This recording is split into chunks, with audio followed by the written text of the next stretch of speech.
The Selfish Path to Romance. Download Chapter 1 for free at drkenner.com and at amazon.com. What's your name, dude? Mart. What kind of stupid name is that? I'd say he's the run of the litter. Hey now, boys, would you take a look-see at these pearly whites? Hell, I ain't seen teeth look that straight more than store-bought. Take a gander at them moccasins. What kind of skins is them? And that's from Back to the Future, Part 2. Bet you didn't guess that. And I'm Dr. Ellen Kenner on the Rational Basis of Happiness.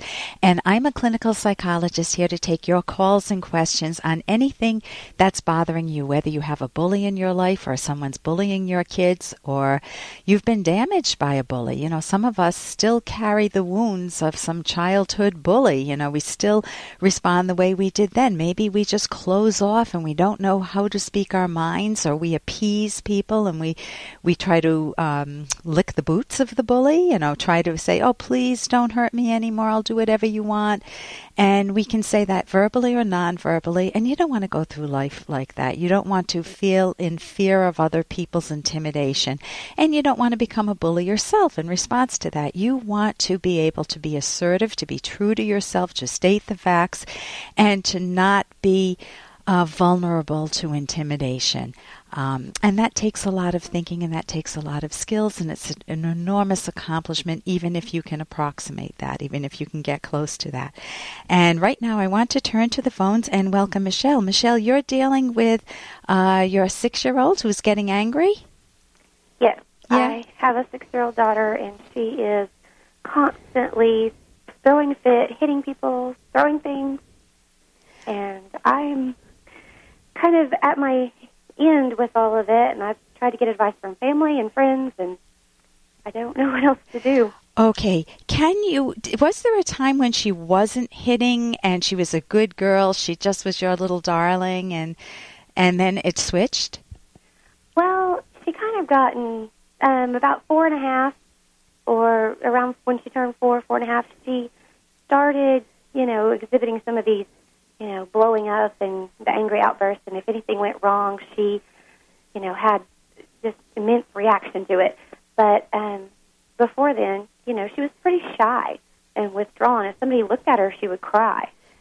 And she's just, I don't know, she kind of turned a corner, I guess. Okay, so it's a mystery to solve. If you look at that, if you look at it as a mom, not as more of a pulling your hair out, when will this ever end, or will it ever end? And the answer in your subconscious is usually it will never end. She'll be 15 years old and I'll be doing this. She'll be having these angry outbursts. That does not move your thinking along. That doesn't help. But if you look at it as a scientist or a detective saying, when did it change? When did she go from a sweet, shy girl? You don't want your kids to be shy.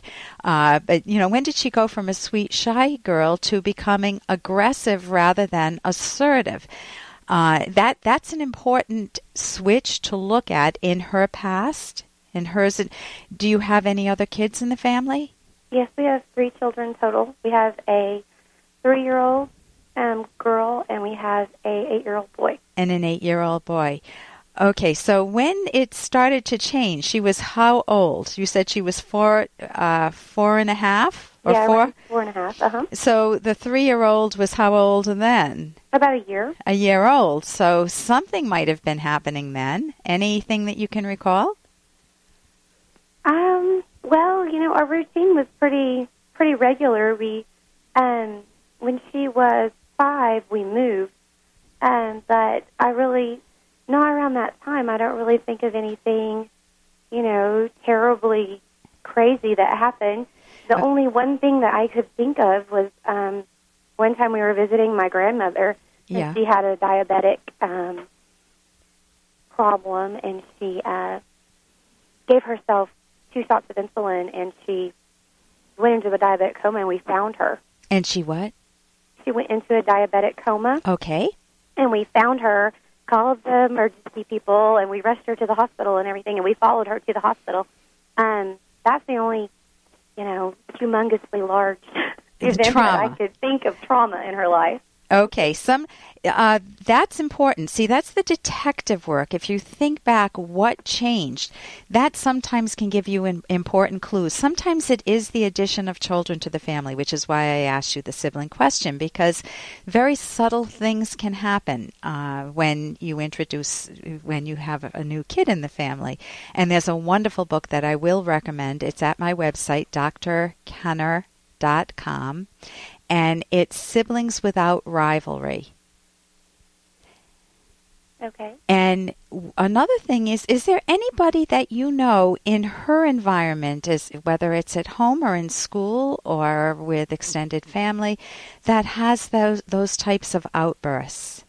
Yes, my father. But Okay. he doesn't really. If that starts happening, I kind of remove them from the situation, because I don't really want that as, an influence to them. But it has, he doesn't really, he's not as bad as he was when I was a child, but it did happen a lot when I was a child. And do you ever slip up and occasionally become like your dad? I try really hard not to. I mean, I'm not going to say I never have done it, but, I don't throw things and I don't hit the wall and that sort of thing. But, I do kind of, yell and scream like any parent would. Okay. But I'm not physical with them. And he was with you? Yes. Yeah. Okay. Because, go ahead. Oh, I'm sorry. Go ahead. Sometimes kids model the behavior. They're looking for a way to express emotions, and they don't know how. Kids come with a stamp on them that says, some assembly required.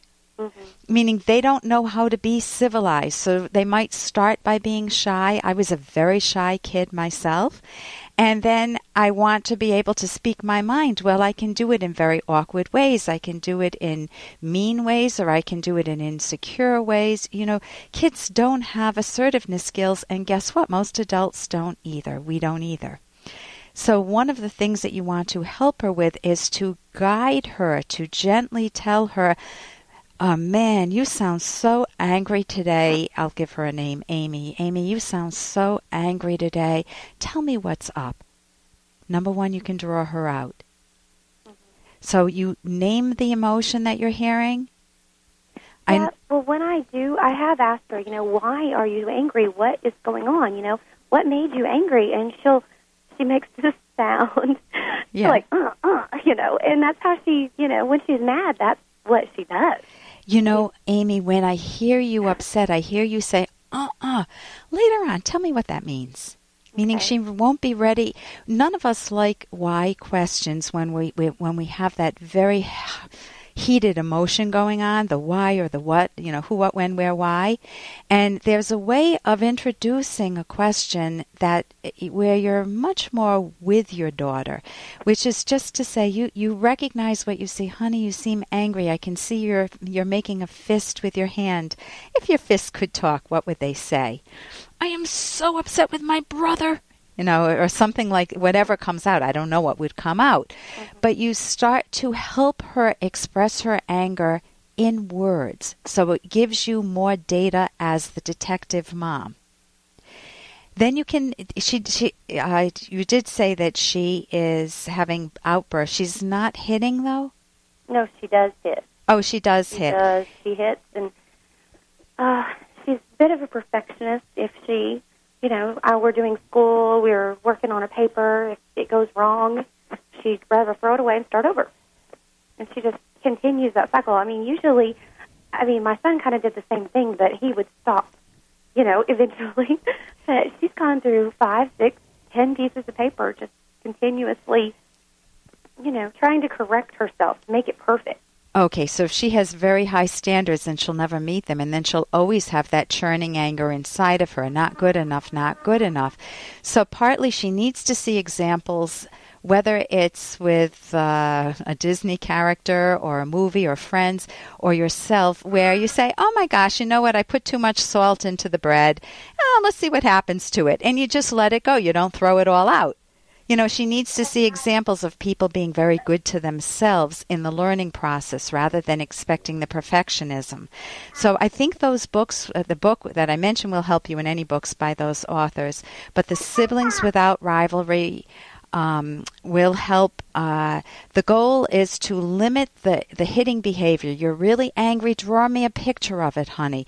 People are not for hitting. When you're that angry, come over here and tell me in words what you're feeling, honey. I want to understand you.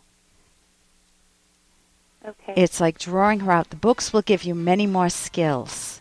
Okay. So go to my website, drkenner.com, and if you have a moment, you can let me know how it works out. Okay. Thank you. Thank you for your call. I'm Dr. Ellen Kenner on the Rational Basis of Happiness. And coming up, we will be talking with a woman who teaches hard thinking skills, Jean Maroney. Stay tuned. I'm Dr. Ellen Kenner, toll free 1-877-Dr. Kenner. Here's an excerpt from The Selfish Path to Romance, the Serious Romance Guidebook by clinical psychologist Dr. Ellen Kenner.